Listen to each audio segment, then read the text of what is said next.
Hello everyone. I don't know why I'm waving at you with the bookmark. The business card that I use as a bookmark. It's been superseded, so I can get to use it back for whatever I want. So I pop it in my book. That marks my spot.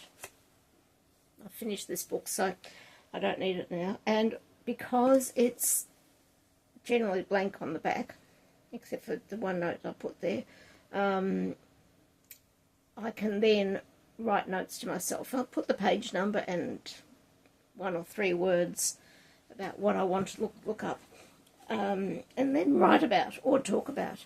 And okay, so I have now, I've forgotten how many weeks it is since I got shingles. It's more than 3 months. That's all I know. And several weeks ago I did a video showing you the 20 books that I had read in those first few weeks. I still have shingles. I still have the pain, the creepy crawly sensation, the itches, but the tiredness is receding, which is good because I have a lot of things that didn't get done those first 8 or 10 weeks. I spent a lot of time lying down in the first 6 weeks, and I've been gradually getting up and doing things and getting through tasks and projects. And today I thought I would talk to you about this book.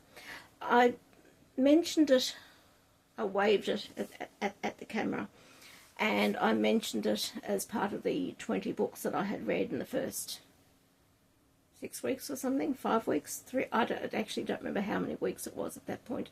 It's a long time ago. It's a long time to be sick. Anyone with chronic health issues will agree with me because they will understand.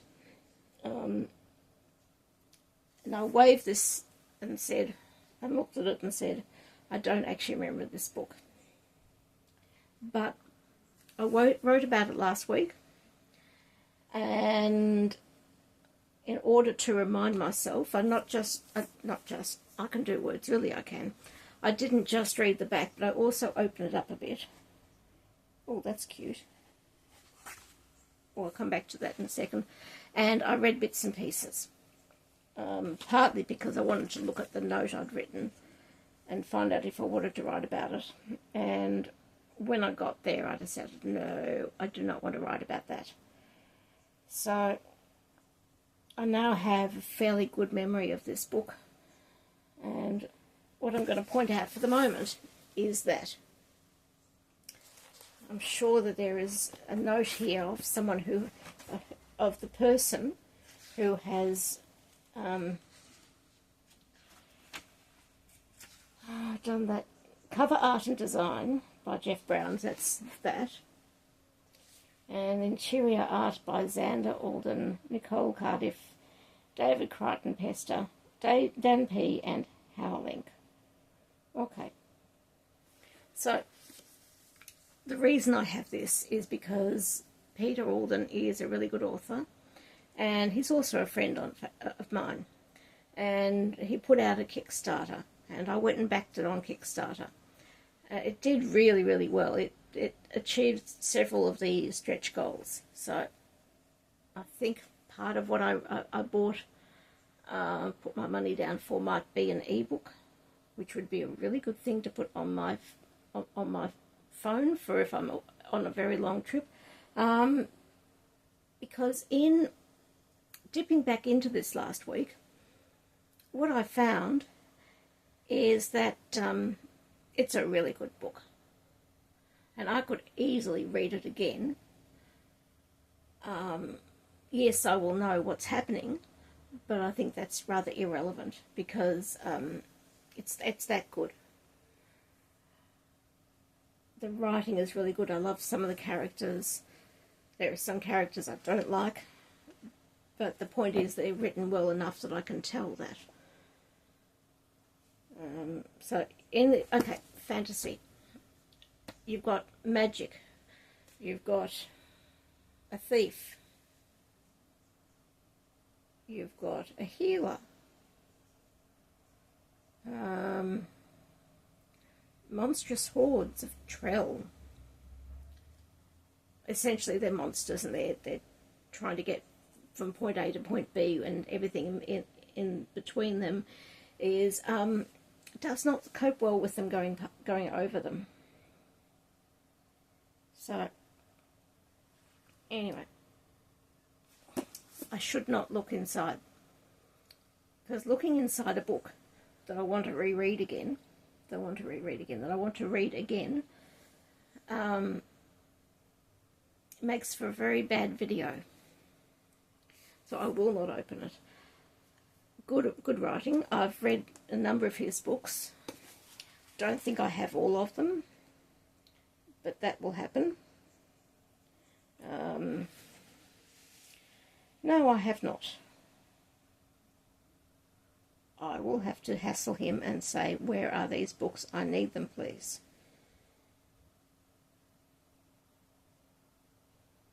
I don't like all of his writing.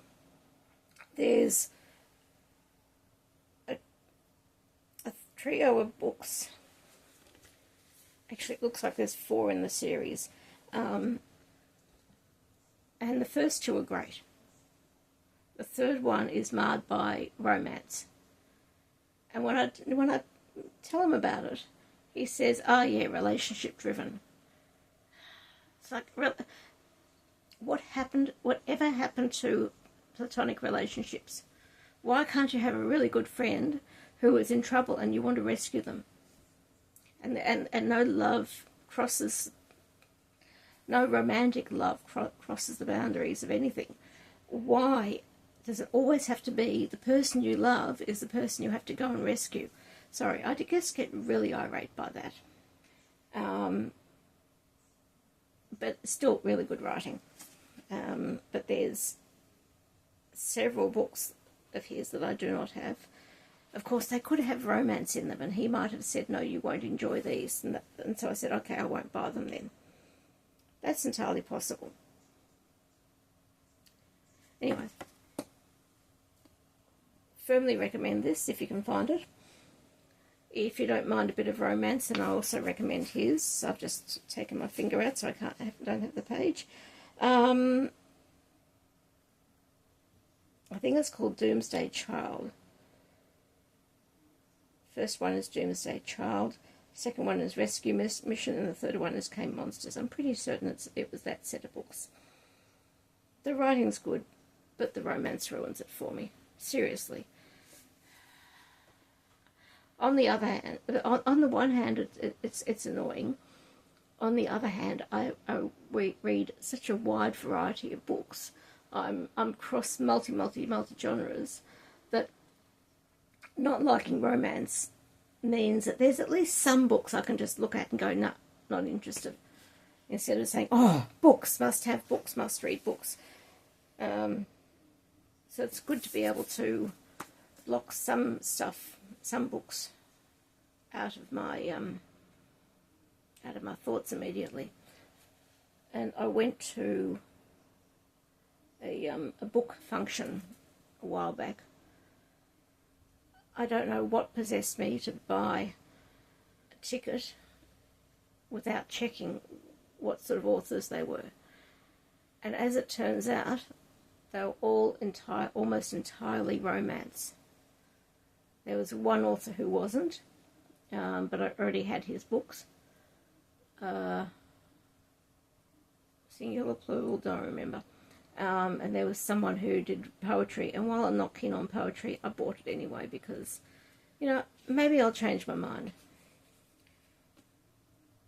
Because it's not, I just find poetry really hard to read because you've got to stop and think about it. Whereas something like this, I can do what I did some weeks ago and just lie there and read it. I don't remember how long it took me to read.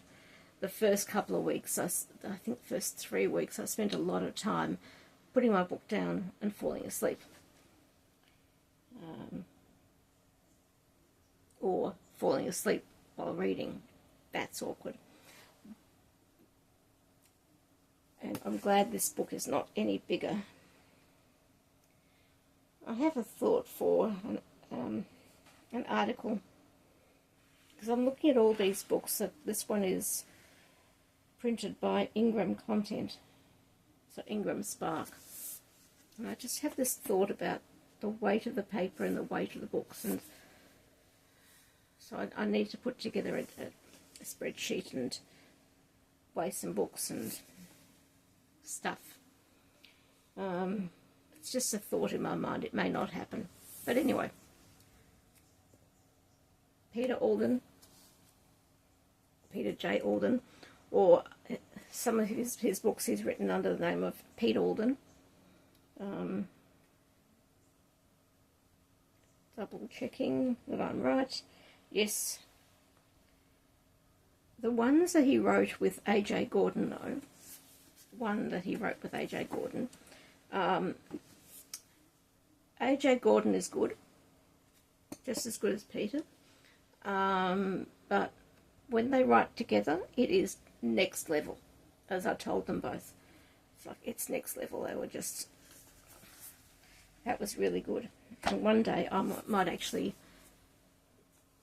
I don't think I've spoken about their books before, but one day I might actually bring the books and speak to camera about it, and you'll get an idea, and I'll go, ooh, don't read this book, you'll want all of them, which is what I did. I read the first book and I wanted all of them.